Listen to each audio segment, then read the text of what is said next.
Hoy por hoy Rosario tiene un perfil de ciudad cultural, alimentado por nosotros mismos, como idea fuerza de la ciudad, pero aceptado con cierta curiosidad de parte de la gente de Buenos Aires, por ejemplo, ¿no? Que presumen, a veces casi con un grado de leyenda, que Rosario está compuesto solamente por poetas, escritores, músicos, actores y actrices, etcétera, etcétera, ¿no?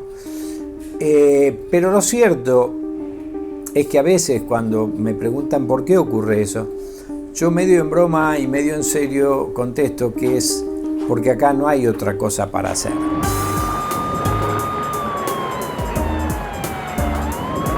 La palabra para nosotros no solo es un medio de comunicación, es una forma de ser.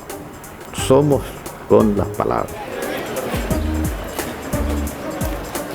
Pues nos reunimos una vez al año y vienen pues, primos, tíos, hermanos que están dispersos. Bueno, este congreso pretende ser eso. Vamos a reunirnos los hispanohablantes y vamos a hablar de la lengua que curiosamente es lo que nos une como comunidad.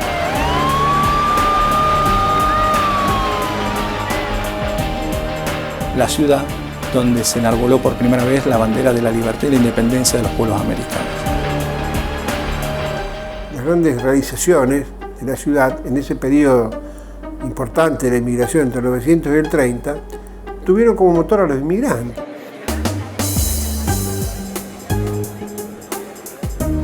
Está toda la ciudad con una gran expectativa, todas las cosas en orden, así que esperando para poder arrancar con el acto de apertura. Yo creo que un idioma como el nuestro, con 400 millones de hablantes, no tiene problemas de unidad.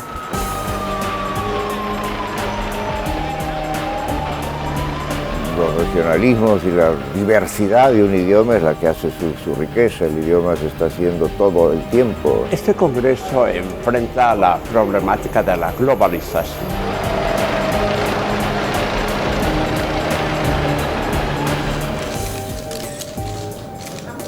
Porque es mucho más débil, como lo dicen los cubanos, mialdad. No sé si las tendencias actuales de desplazamiento lingüístico y de muerte lingüística continúan, a finales del siglo XXI habrían desaparecido el 90% de la lengua del mundo.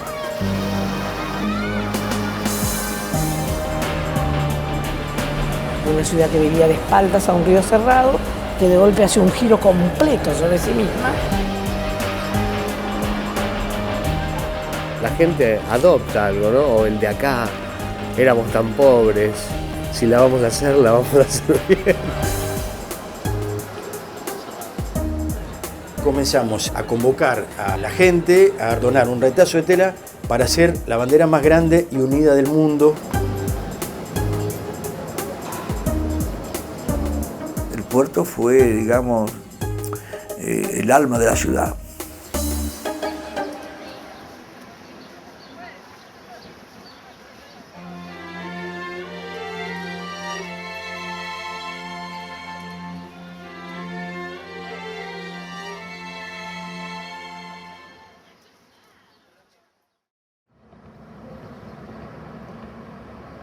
Una de las características de la ciudad que la distingue de todas las otras del país es que no tiene ni fecha de fundación ni fundador fehaciente.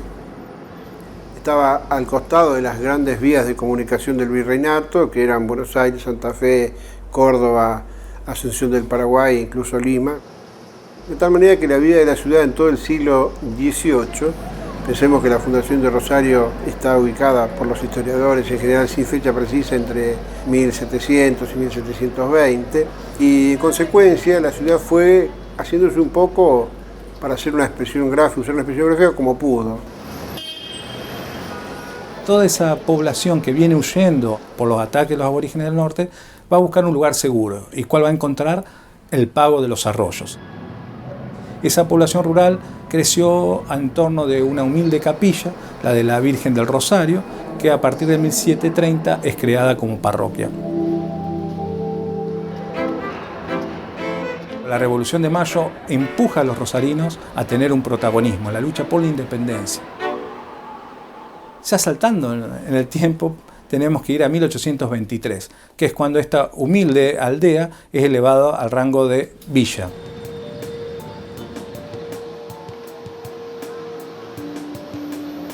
Otro hecho importante en el siglo XIX es la condición de capital de la Confederación Argentina que ostenta Rosario durante el periodo de enfrentamientos entre Urquiza y Rosas y el derrocamiento ulterior de este último. Con el triunfo de Urquiza y el derrocamiento de Rosas se organiza la nación y Rosario pasa a ser centro, baluarte del nuevo modelo federal en la Argentina. No en vano el diario más importante, más viejo de la ciudad y del país se llama La Capital, es decir, recordando aquella condición de cabeza de la entonces Confederación Argentina. En 1861 se impone el centralismo porteño luego de Pavón y a Rosario le va a costar mucho volver a retomar la posición que había tenido en tiempo de Urquiza. Pero aún así, gracias al empuje, al crecimiento vertiginoso que va a tener en todos los órdenes, gracias a la apertura del comercio internacional, hace que Rosario aspire a ser capital de la República. Y bueno, se logra en parte porque el Congreso aprueba y Rosario festeja el haber sido declarada capital de la República Argentina. Pero los vetos presidenciales frustraron este legítimo sueño de los rosarinos porque así lo sentían.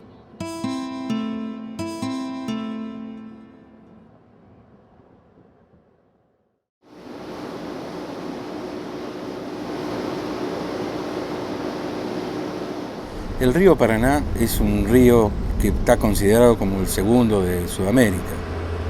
Recorre nuestro territorio alrededor de 1.710 kilómetros, por donde nace allá en el río Iguazú hasta su desembocadura en el río de la Plata. En términos económicos tiene un valor incalculable, dado que los productos que salen de nuestro país, muchos de ellos, y un gran porcentaje lo hace a través de esta vía. Rosario está geográficamente ubicada dentro de la República Argentina, podríamos decir, en un lugar estratégico, en una zona privilegiada de lo que se llama Pampa Húmeda Argentina, zonas más productivas de la Argentina. Toda esta zona está exportando alrededor del 80% de la producción de Argentina, ya sea productos primarios, ya sean con alguna industrialización, ¿no es cierto? Pero la mayoría de las exportaciones sale de esta región.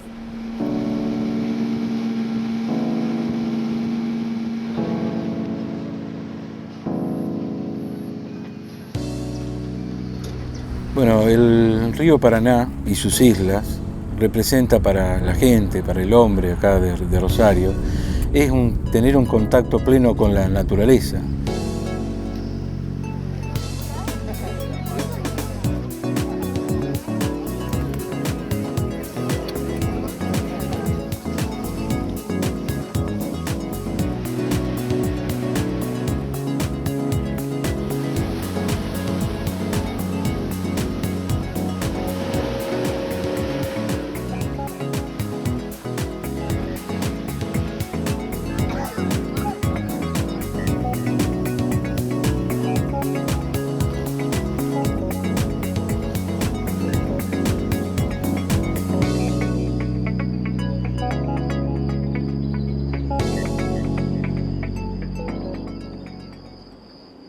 Entonces, siempre lo que Rosario o los rosarinos enarbolamos como banderas cuando hay que charlar sobre la ciudad es son nombres y apellidos. Son nombres y apellidos.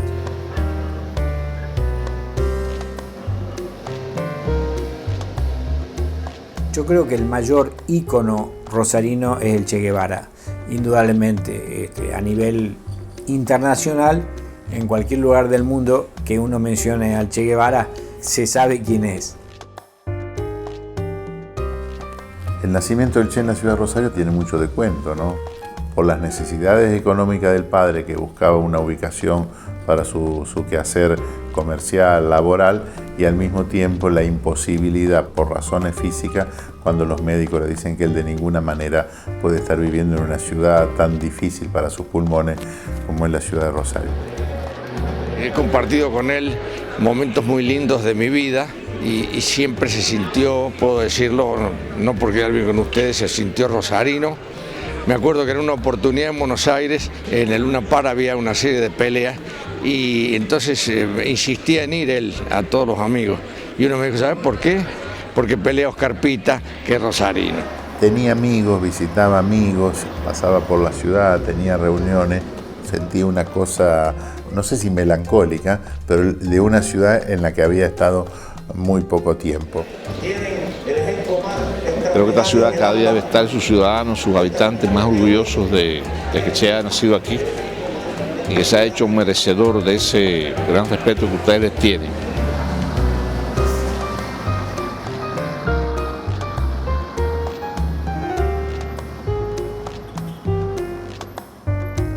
Él representa lo que nosotros aspiramos, él representa lo que queremos y no tenemos, por eso es la vigencia.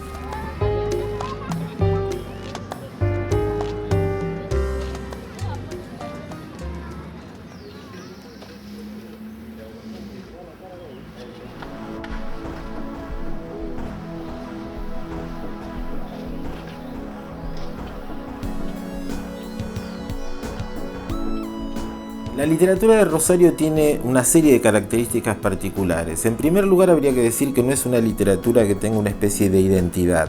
Es diversa, es heterogénea, suele tratar sobre distintos temas y de diversa manera y con distintos lenguajes.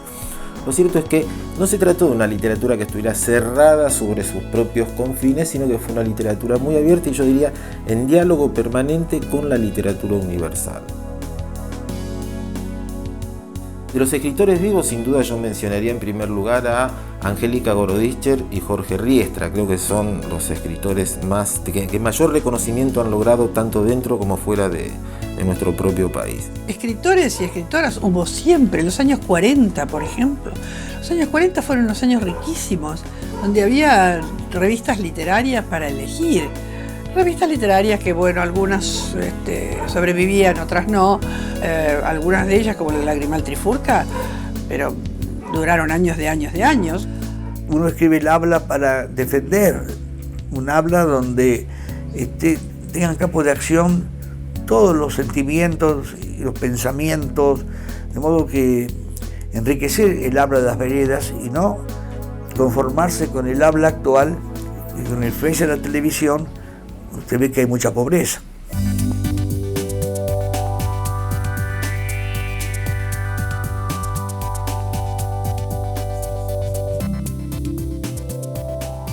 Y después hay una serie de escritores ya desaparecidos que son realmente nuestros clásicos, sobre todo en el caso de la poesía, como Arturo Frutero, Felipe Aldana, Irma Peirano o incluso Aldo Oliva, que falleció hace unos pocos años atrás. La cantidad de poetas de Rosario ha sido llamada un poco la capital de la poesía. No sé, son términos, son rótulos, pero de todas maneras es indudable la actividad poética en Rosario. Los festivales de poesía tienen una resonancia internacional muy importante.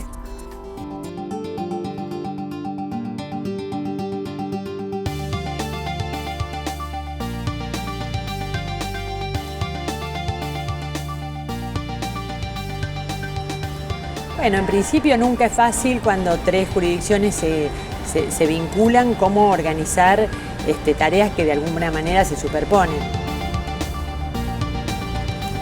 La Nación asumió toda la representación institucional, las relaciones con España, los temas internacionales, las visitas de los presidentes, las visitas de los embajadores, digamos, todas las cuestiones protocolares.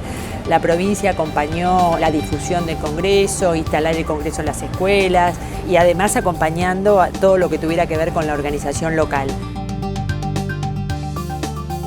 Hicimos una fuerte inversión en obra pública, en mejorar los accesos, mejorar los lugares donde se iban a realizar los eventos, en la restauración de edificios y de fachadas, en el mejoramiento de todos los servicios para que realmente Rosario luciera espectacular esos días.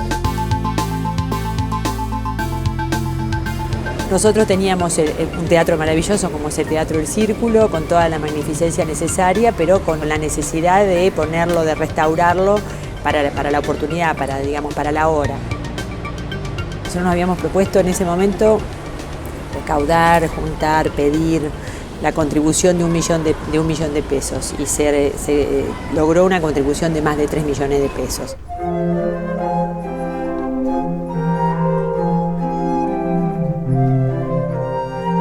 El Teatro Círculo fue construido en 1904, fue construido para hacer ópera, por eso se llamaba Teatro de la Ópera, hasta el año 1920, que fue cuando decreció este género a nivel internacional.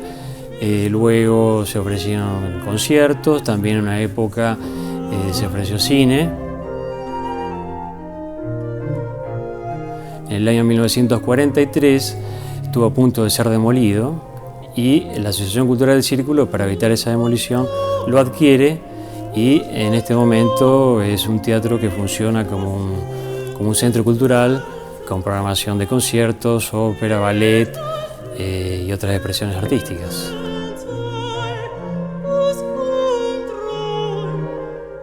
Es un emblema cultural porque las principales figuras musicales que vinieron a Rosario estuvieron en el Teatro Círculo. Fue un poco consagratorio, ¿no?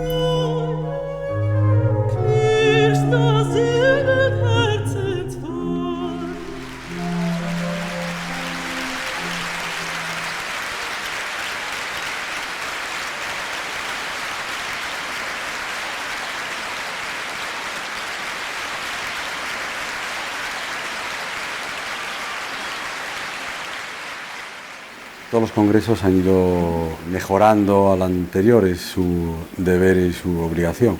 Y yo creo que este lo va a mejorar en el sentido de que de nuevo hay grandes escritores, grandes intelectuales, grandes filólogos y especialistas, no solo en el español, sino también en otras lenguas. Y además porque se amplía el espacio de estudio, que en los anteriores congresos estaban más restringidos. El español ofrece al mundo globalizado el espejo de hospitalidades lingüísticas creativas, jamás excluyentes, abarcantes, nunca desdeñosas. Una voz en suma, plural y polifónica, compuesta de muchas voces.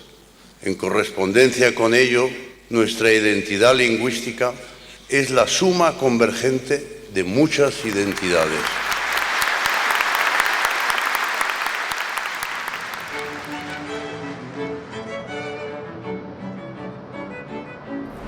Esta institución fue creada en 1884 con el objeto de desarrollar dentro de la ciudad los mercados y dentro de los mercados darle crecimiento a esta ciudad. Esta bolsa se involucró en la creación del puerto de Rosario, en el desarrollo de los ferrocarriles, en las inmigraciones. Entonces para nosotros fue como decir, esta casa le puede devolver a la ciudad, organizando este evento para que esta ciudad fuera mostrada ante el mundo de la mejor manera posible. Creo que fue lo que tratamos de hacer. Permitidme que levante mi copa por Argentina y su gran pueblo, por el éxito de su presidente y de su gobierno y por un fecundo resultado de este Congreso de la Lengua Española. Muchas gracias.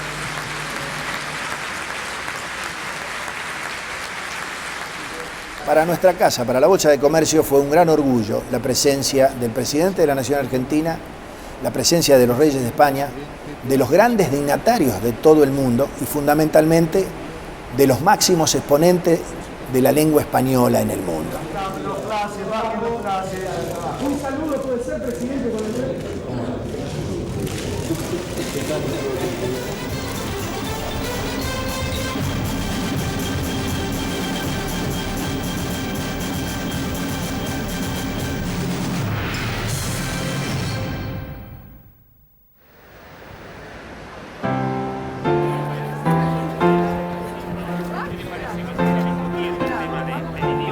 El nombre de una cosa técnica. Si en cada país es distinto, bueno, pues sí, terminarían poniendo sin duda ninguna el del inglés. Si nosotros oponemos un término consensuado por todas las academias del mundo hispanohablante, eso será la pauta del hablante en español y naturalmente se impondrá frente al término inglés. El nivel económico de la gente que habla inglés es muy superior al de la gente que habla español. Y los niveles de desarrollo científico en inglés evidentemente son incomparables con los niveles del español. O sea, el español es un idioma fuerte, pero en cierto modo, en cuanto a mundo y a sociedad que lo habla, es un idioma mucho más atrasado, más subdesarrollado y más rústico que el idioma inglés. Un gran escritor de Nicaragua, Carlos Martínez Rivas, pero él tenía la manía de que consultaba el diccionario de la Real Academia para ver si una palabra la ponía en su poesía o no, si no estaba en el diccionario o no, la ponía. Yo pongo en mi poesía muchas palabras que son de Nicaragua, pero algo que se entienda, que se sepa que es un árbol, aunque no sepas cuál es, porque tal vez ni, aunque te diga el nombre científico, no sabría porque no es de aquí. Reflexionar sobre el idioma, ver cuáles son sus problemas y desafíos, es la finalidad. Estamos enviando desde aquí, desde Rosario, pues 2 o 3 crónicas diarias que se repiten en todos los informativos que tenemos, tanto del primer y segundo canal, como del canal 24 horas y de la televisión internacional. Más de 600 periodistas que se han acreditado. Bueno, en el caso de México y en el caso del diario Reforma, ha habido mucho interés y mucha cobertura de la información. Lo que yo noté es que en los medios nacionales también multiplicaron el espacio que habitualmente le destinan a la cultura con el tema del Congreso. Hay unos controles de publicaciones que elabora la agencia para ver cómo le está yendo con la competencia y el Congreso ha aparecido en todos los países de América Latina, lo cual también es una oportunidad para el país y para Rosario, ¿no? de darse a conocer. Yo creo que uno de los desafíos que tiene pendiente el español es precisamente que los medios de comunicación sean sensibles a una materia que es un poco inhóspita, áspera, árida para el lector.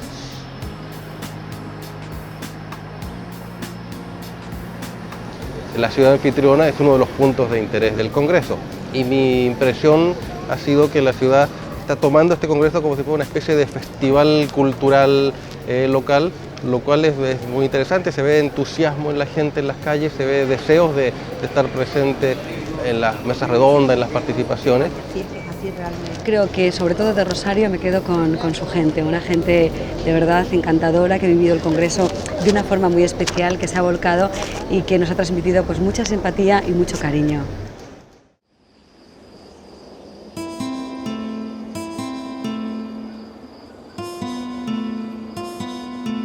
La historia de Rosario no puede ser entendida sin la historia de su puerto.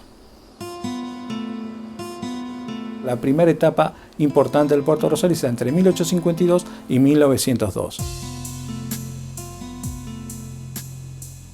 Se cambia la política, se abren los ríos, se constituye el primer muelle hasta la construcción del puerto moderno. En ese periodo toda la región estaba en un gran boom cerealero. No había forma de contener y poder sacar hacia el exterior la cantidad de lo que se producía en cereales.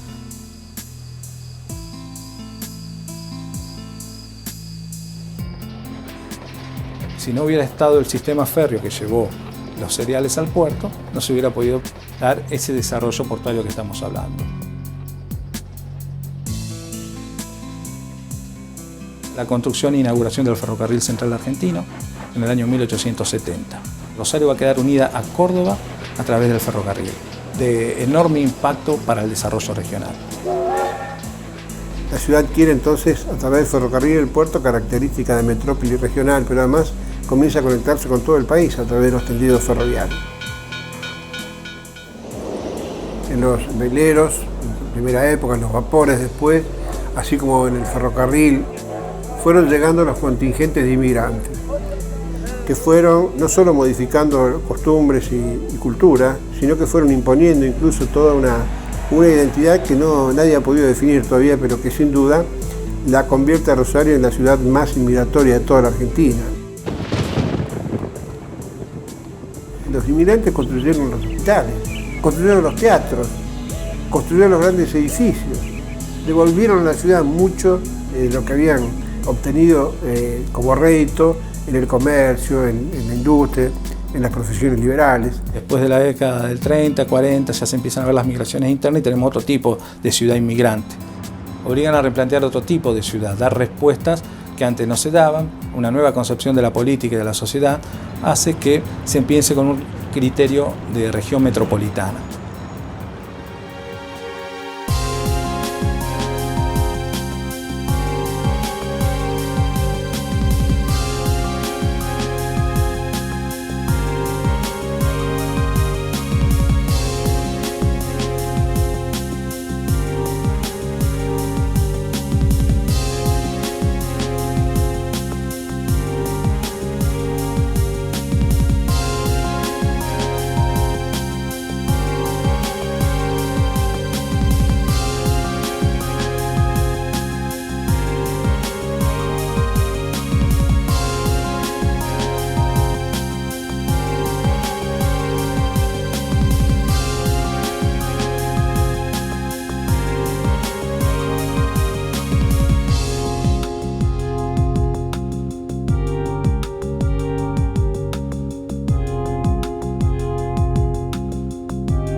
Para los rosarinos significa un hito muy importante y es una referencia, creo que la mayor referencia que tiene Rosario, que es el Monumento a la Bandera.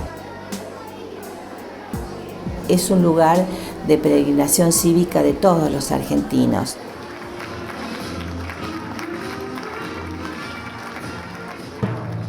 Belgrano crea la bandera nacional en el año 1812, fundamentalmente para dar ánimo a la causa de Mayo, por creer que se estaban dilatando los tiempos y que era necesario diferenciar las tropas de la revolución de las tropas españolas. Entonces decide crear una bandera, dándole los colores celeste y blanco, que son los colores de los Borbones, que era el escudo de la ciudad de Buenos Aires. Pero esto fue duramente cuestionado por el propio gobierno, porque consideraba que Belgrano se estaba adelantando. Belgrano lleva adelante su iniciativa, la enarbola y después recibe la reprimenda del triunvirato que le pide que esconda la bandera. Y la bandera argentina, tal como la conocemos a partir de 1816, ya fue reconocida como bandera nacional. Este monumento se construyó en un sitio histórico.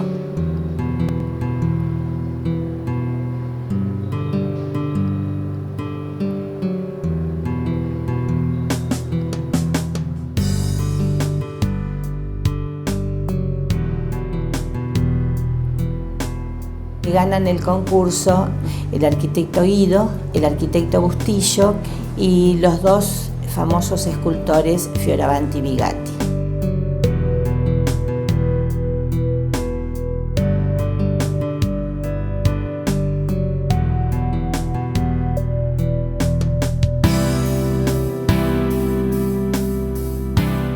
La obra empieza en el año 1943 y luego de un largo peregrinar se inaugura en el año 1957.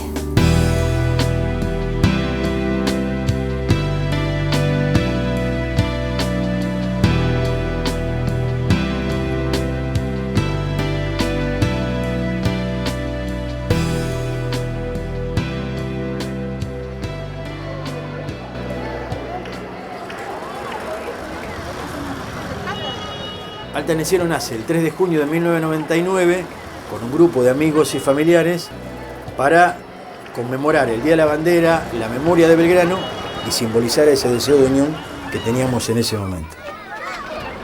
Comenzamos a convocar a la gente a donar un retazo de tela para hacer la bandera más grande y unida del mundo e instalar cada 20 de junio en el monumento esa representación y esa participación de la gente.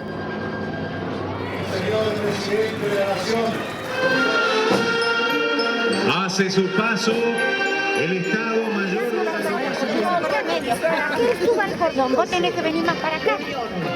Símbolo, identidad, esperanzas, alta en el cielo, la bandera más larga del mundo. El mástil de esta bandera es la gente, y lo que representa es muy profundo. Ahí hay otro país, ahí hay otra sociedad, un calor, un amor, una entrega y un reclamo maravilloso que cada 20 de junio uno puede percibirlo, y eso es lo que más cuenta de Alta Necero. No es que sea la más grande, sino la más unida por eso. María Susana, María Teresa, Monge, Urpi, Pérez, Rafaela, Reconquista.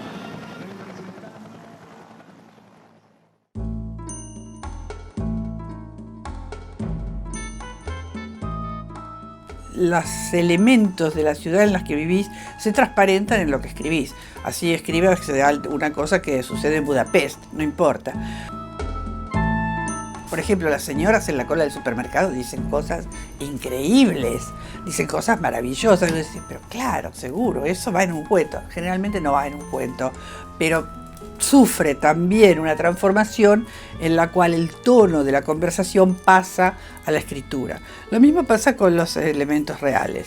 Pasan a la escritura. A veces uno los toma, a veces los manipula.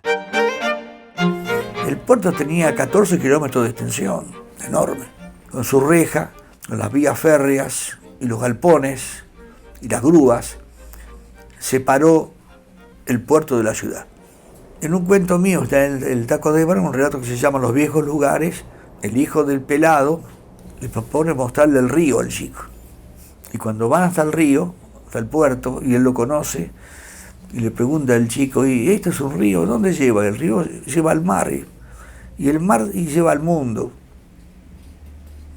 Y el pelado no entiende eso. El mundo de él era el barrio.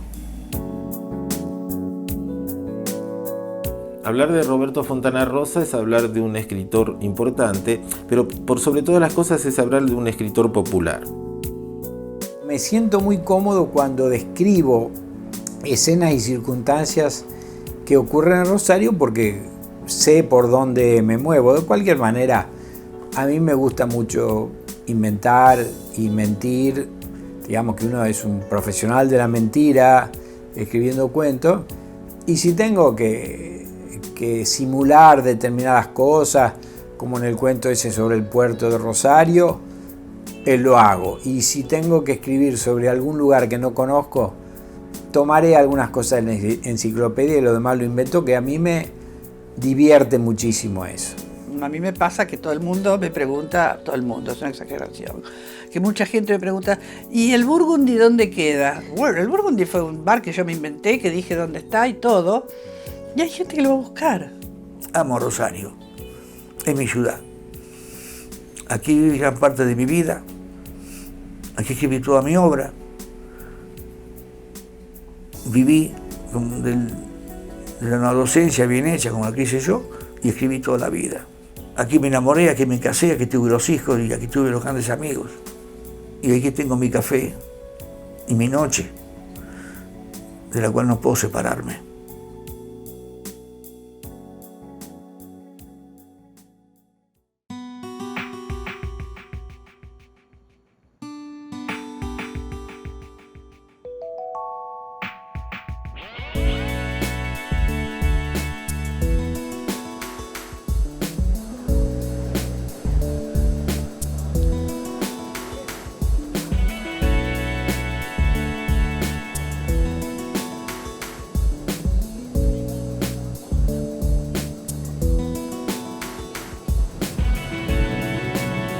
Hacemos eje en nuestra campaña en la naturaleza urbana de Rosario, pues una ciudad que vive intensamente al lado de un río majestuoso, con unas islas inmensas, con un verde y un panorama natural muy atrapante.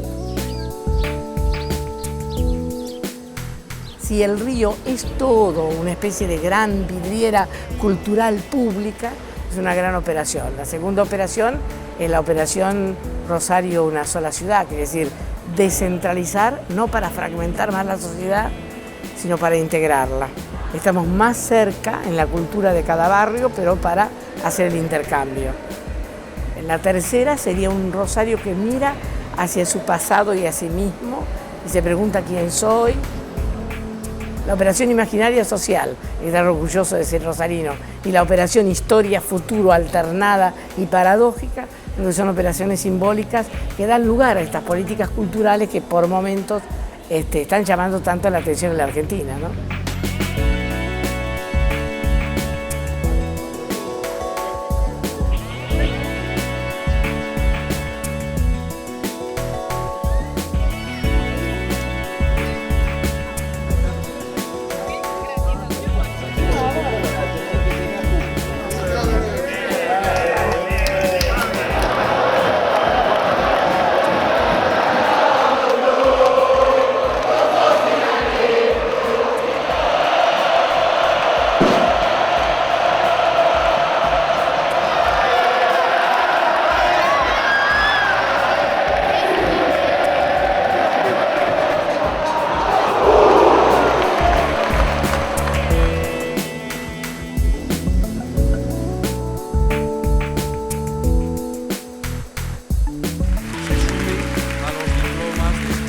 Para nosotros el Congreso es una bisagra en la historia del turismo de Rosario. Primero porque sentimos que la ciudad era valorada por los visitantes y visitantes de jerarquía que nos hicieron sentir que teníamos algo valioso para mostrar y para difundir.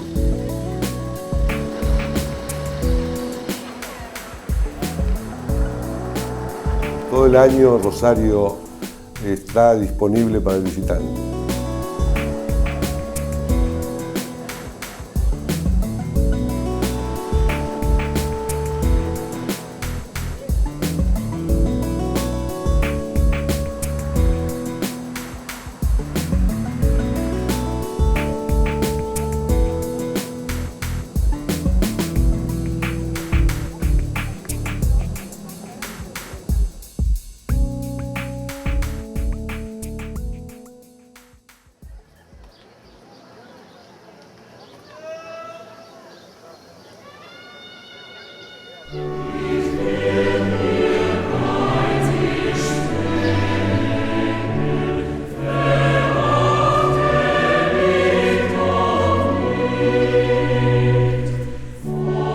Rosario fue conocida durante muchos años como la capital del canto coral en la Argentina. Dos instituciones que son de relevancia internacional, el Coro Pro Música de Rosario y el Coro Estable de Rosario. Los dos dirigidos por un gran personaje de la ciudad, un verdadero prócer de la cultura de la ciudad que se llama Cristian Hernández Larguía. En Rosario se formaban coros para ocasiones determinadas. La idea de Alberto Mucio fue que era necesario formar un coro estable. Y de ahí nació el Coro Estable de Rosario, que inició sus actividades el 6 de octubre de 1942 con el Requiem de Mozart, dirigido por el maestro Engelbrecht. ProMúsica se fundó en el año 62. En el inicio, ProMúsica se dedicó exclusivamente a la música vocal e instrumental de la Edad Media y el Renacimiento. Creo que es muy importante, no es común que los coros argentinos hayan trabajado con el número y la calidad de los directores que nosotros hemos tenido la suerte y el privilegio de haber actuado.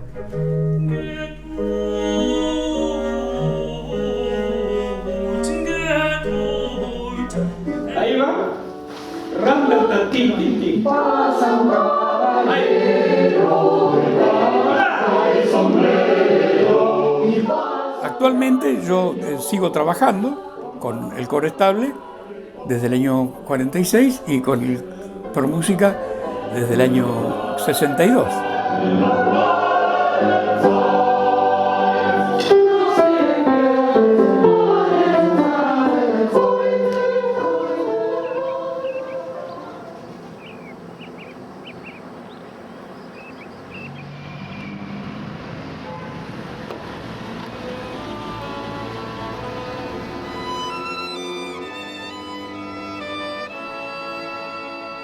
La llegada de inmigrantes europeos y el cada vez más sofisticado desarrollo urbano permitieron el arribo de maestros extranjeros, en su mayoría italianos y españoles, que abrieron las primeras academias donde se forman los primeros artistas propiamente rosarinos.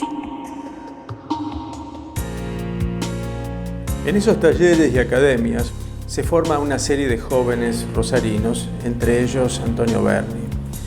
Hay una serie de adjetivaciones que pueden asignarse a esta figura: niño prodigio, joven promisorio, becario en París y luego artista comprometido, como el sello más distinguible en toda su trayectoria plástica. A comienzos de los años 30 y habiendo regresado a Rosario, Berni se contacta con un grupo de jóvenes artistas experimentales políticamente motivados, con los cuales crea la Mutualidad Popular de Estudiantes y Artistas Plásticos, donde se pone en juego tanto su experiencia surrealista realizada en París como nuevas sugestiones que proceden de la peculiar versión de Siqueiros del muralismo mexicano.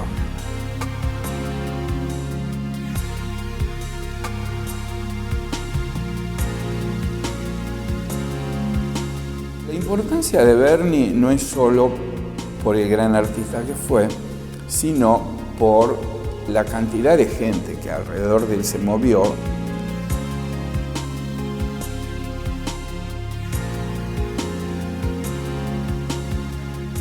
Pero también hay una importancia relativa a la diversidad de Bernis de los cuales uno puede hablar.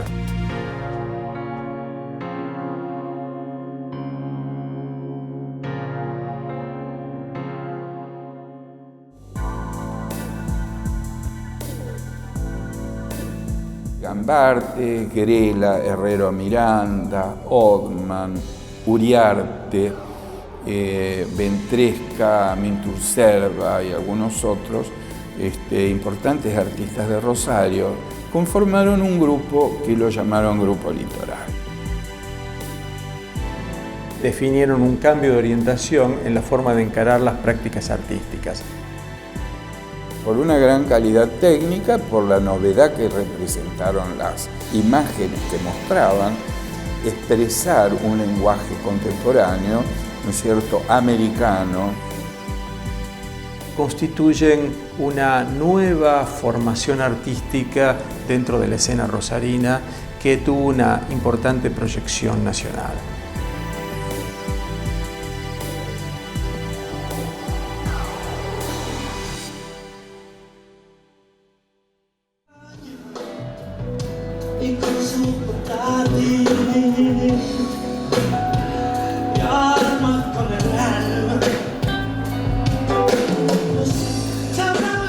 Desde el municipio lo que pensamos y lo que siempre tuvimos de acuerdo es en que no fuese el Congreso un evento maravilloso que se depositase sobre la ciudad como un plato volador con sus estrellas literarias dentro durante 3 días y se fuese. Entonces lo que hicimos fue preparar a la ciudad para que la ciudad toda se volcase para recibir el evento y a su vez el evento desparramase su capacidad y su impacto mediático y cultural sobre toda la ciudad. Se organizaron muchas actividades durante el año que la propia comunidad brindó como proyectos y oportunidades, a la vez del diseño que nosotros desde la Secretaría de Cultura para la ciudad promovimos. Independientemente del panel o la charla que iban a dar en el Congreso, pudiesen contactarse con el público rosarino.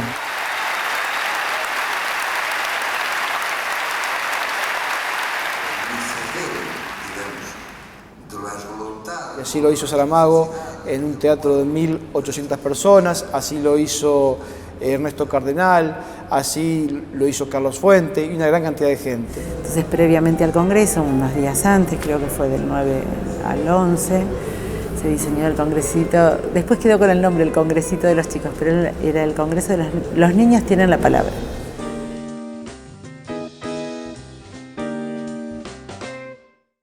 el español es un tesoro de lenguas, desde el latín, el árabe, el griego, y después el aporte enorme de lenguas americanas que han dejado palabras que hoy son español.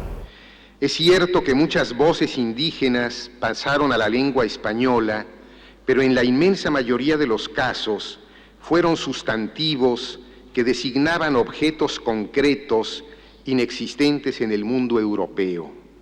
A la cultura dominante, pues, más que palabras, se incorporaron cosas con sus nombres respectivos: el chocolate, el aguacate, el molcajete, para poner ejemplos nahuas.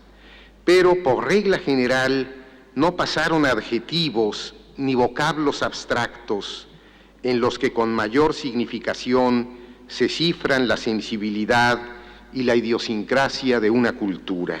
El español no enriquece la vida de los pueblos, de los hablantes de los idiomas nativos, sino que viene a sustituir su manera de ser. La historia del español con las lenguas indígenas ha sido muy diversa.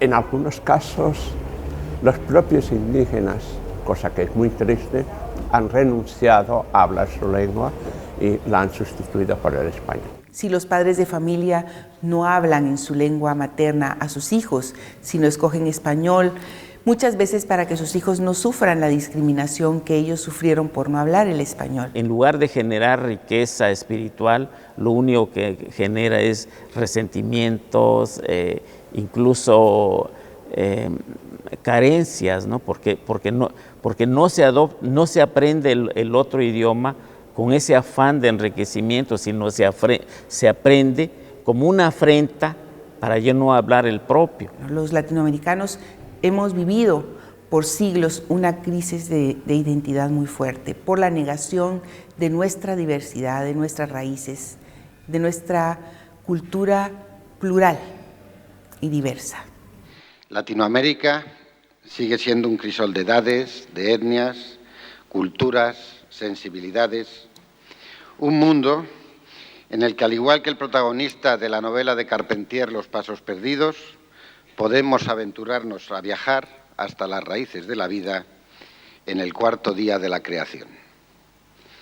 Y como en el Génesis, descubriremos entonces que lo que le da forma a este todo pluriforme e incluso caótico es el logos, la palabra.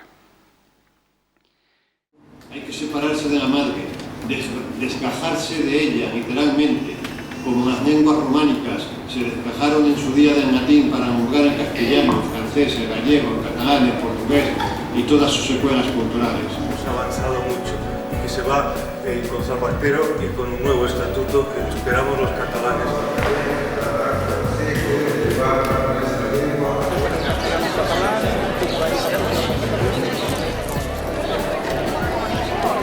Luciano Abel, en su libro La lengua nacional. Existe una fortísima prensa local. Voy a tratar de acortar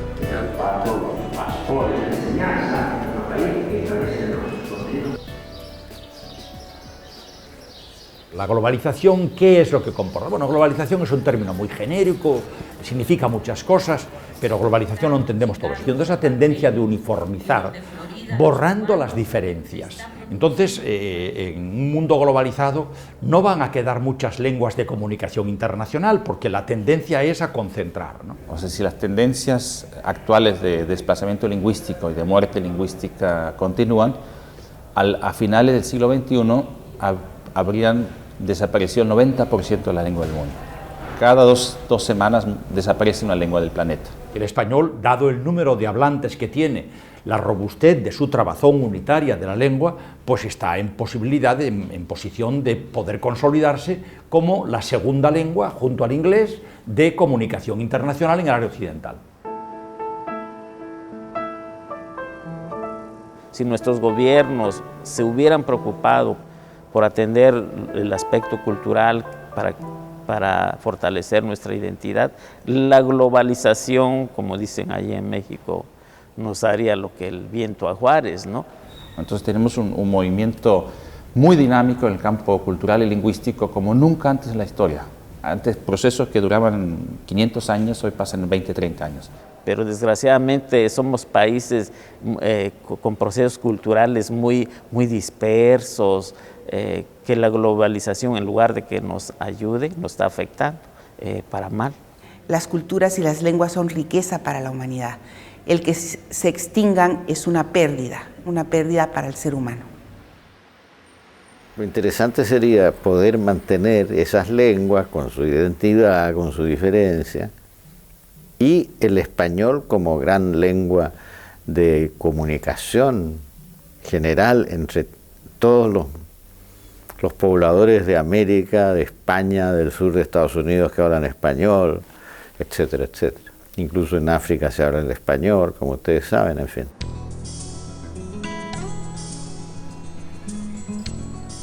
Tenemos la lengua española como la lengua oficial, tenemos la otra oficial, pero más bien para congresos y eso, que es el francés, y luego tenemos el inglés, y después tenemos lenguas vernáculas, y después tenemos un habla que es común en toda África que se llama pidgin.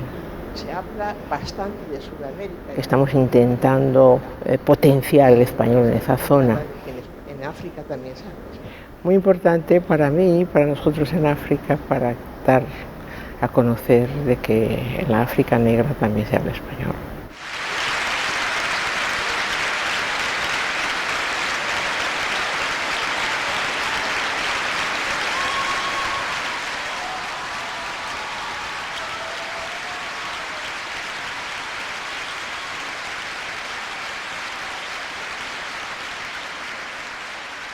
Entre el temor y el temblor en que nuestras vidas discurren, la tuya no podía ser una excepción. Aunque quizá no se encuentre en los días de hoy una situación tan radicalmente dramática como la tuya, la de alguien que, siendo tan humano, se niega a absolver a su propia especie, alguien que a sí mismo no se perdonará nunca su condición de hombre. No todos te agradecerán la violencia. Yo te pido que no la desarmes. Gracias.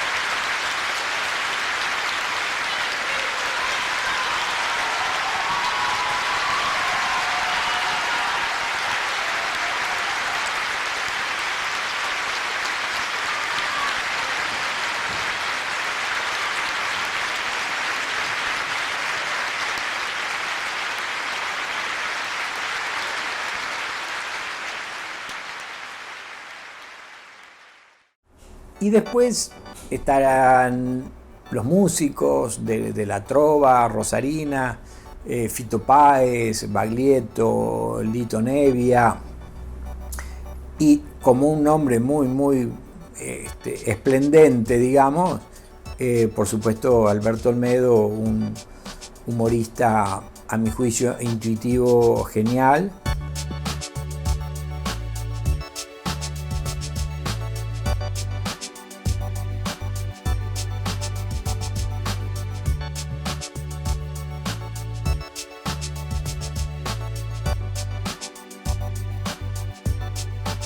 Si algo no funcionaba, se daba cuenta con el termómetro, que el termómetro era la calle, era el público en la calle, no era el rating, los papeles, lo que decía. Si la gente en la calle se lo comentaba que les gustaba, seguía ahí apuntalando ese personaje. Y bueno, así pudo sacar un montón, ¿no? Tiene una lista de personajes exitosos que cada uno tiene un bocadillo distinto y la gente adopta algo, ¿no? O el de acá, éramos tan pobres. Si la vamos a hacer bien. Y son frases que se quedaron en el intelecto colectivo. Para él Rosario era un cable a tierra especial cuando se quería desconectar de que eran las grandes ciudades. Él se venía a refugiar a su Rosario, a encontrarse con sus amigos. Un innovador, totalmente. Un adelantado, y todo el humor que él hacía sabía que era perpetuidad. Él sabía que después que él iba a morir, tenía claro que iba a quedar, porque es un humor actual, siempre.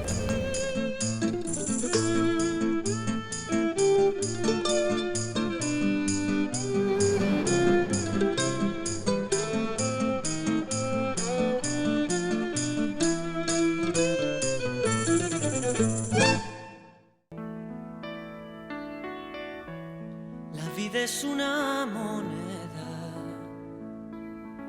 quien la rebusca la tiene.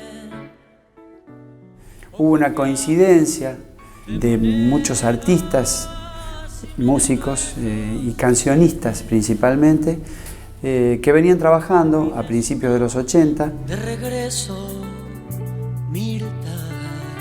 Se reconocen como conformantes de ese grupo Juan Baglietto, Fito Páez, Rubén Goldín, Lalo de los Santos, Adriana Bonicio, Silvina Garré. La aparición en disco de la banda liderada por Juan Baglietto fue el inicio, el punto de partida de eso que después alguien denominó la trova rosarina. Se me echó vuelo de trinos y sangre la voz, se me echó pedazos. Yo creo que todo eso va a confluir a una situación de mercado e histórica muy particular que tiene su eje en finales de la dictadura y Guerra de Malvinas. Hacemos canciones para no estar solos, canciones de guerra o de amor para siempre. Ese volumen de producción y esa calidad de producción fue una de las cosas que signa la importancia, a lo mejor, de la trova rosarina. Frente a mí.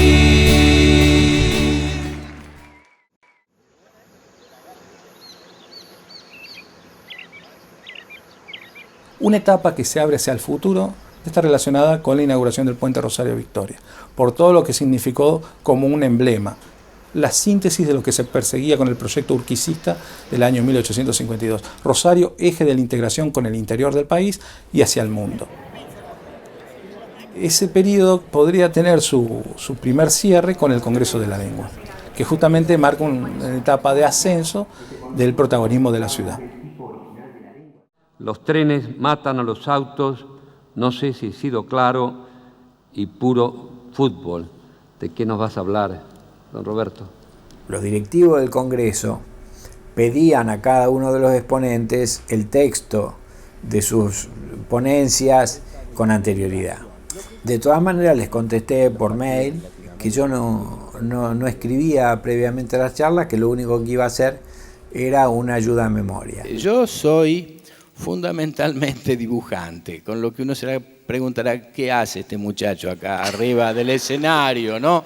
A mí se me ocurrió hablar sobre las malas palabras y hay apoyo popular, por lo que escucho. Hay palabras de las denominadas malas palabras que son irreemplazables, por sonoridad, por fuerza, algunos incluso por contextura física de la palabra. No es lo mismo decir que una persona es tonta o sonsa que decir que es un pelotudo. Hay otra palabra que quiero apuntar, que creo que es fundamental en el idioma castellano, que es la palabra mierda. También es irreemplazable. Y el secreto en la contextura física está en la R. Anoten las docentes, en la R. Porque es mucho más débil, como lo dicen los cubanos, mierda. Que suena a chino. Y no solo eso, yo creo que ahí está en la base de los problemas que ha tenido la Revolución Cubana, la falta de posibilidad expresiva. Atendamos a esta condición terapéutica de las malas palabras. Mi psicoanalista dice que son imprescindibles incluso para descargarse. Lo único que yo pediría es reconsiderar la situación de estas malas palabras. Pido una amnistía para la mayoría de ellas. Vivamos una Navidad sin malas palabras e integrémoslas al lenguaje que las vamos a necesitar. Muchas gracias y buenas tardes.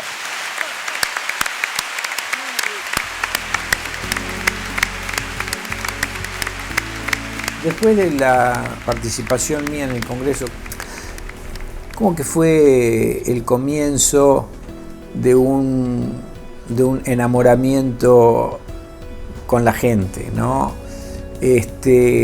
Noté mucha gente que se me acercaba, me saludaba con enorme cariño, cosa que después se ha ido prolongando e intensificando hasta el día de hoy.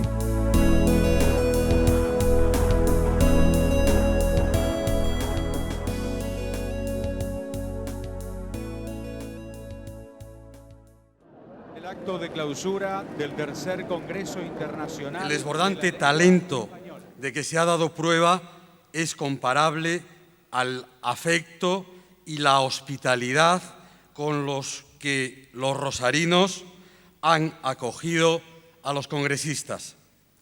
No resulta una novedad, pues Argentina fue siempre tierra de acogida para la emigración y el exilio republicano español.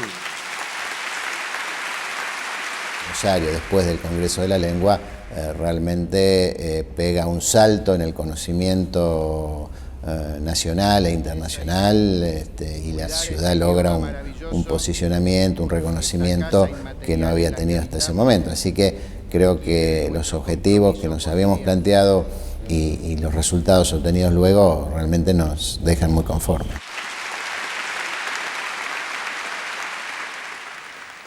Tiene razón Fontana Rosa. Aquí no se cierra nada. Esto no ha hecho más que comenzar. A partir de mañana, academias, instituciones educativas y culturales e instituciones políticas haciendo la más noble parte de la política, debemos comenzar a hacer camino. Se hace camino al andar. ¿Camino para qué? Simplemente para convertir en realidad el espíritu de Rosario. Muchas gracias.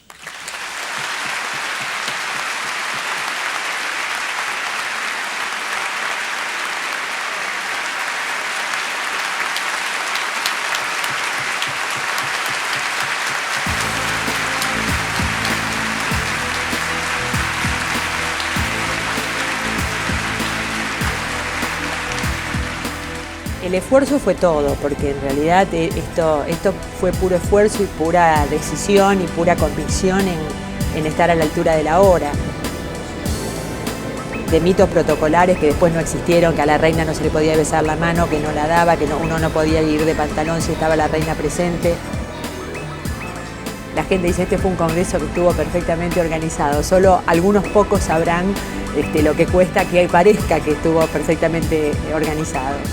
El hecho del Congreso de la Lengua lo que nos marcó un antes y un después, porque el grado de participación de la gente fue notable en cuanto a la alegría y al ir sumándose todos. La respuesta de la comunidad fue de altísima calidad y cantidad. El día de la inauguración del Congreso, con los fuegos artificiales que se podían ver a lo largo de los 8 kilómetros de costa rosarina, que movilizó, sin exagerar, 300.000 personas, no generó ningún hecho negativo. Eso hablaba también de un espíritu de la ciudad y un espíritu también que el Congreso le arrimaba a la ciudad.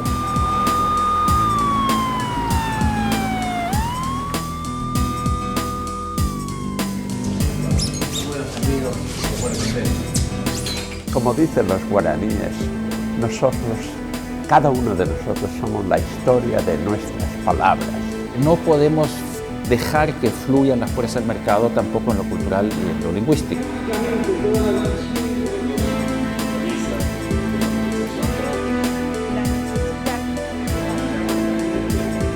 Es decir, el que aterrizaba en la realidad práctica, con sabiduría popular, además era Sancho Panza, creación literaria, Eso nos hace pensar que la lengua tiene que ver con todos nuestros problemas.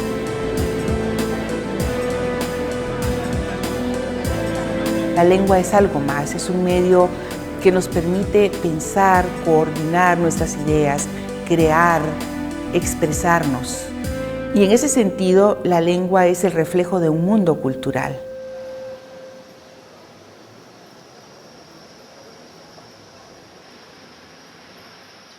Yo he publicado entre 60 y 70 libros.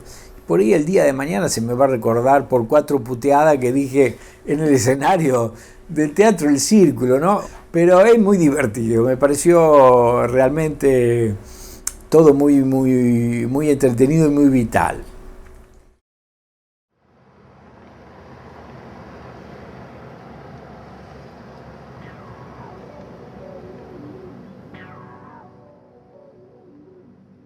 Primero quería hacer una pequeña reflexión, algo que comentó Federico. Asombrado ante la presencia femenina multitudinaria, digo, lo que es no conocer esta ciudad, ¿no? Yo siempre afirmo que esta ciudad tiene bellas mujeres y buen fútbol. ¿Qué más puede ambicionar un intelectual?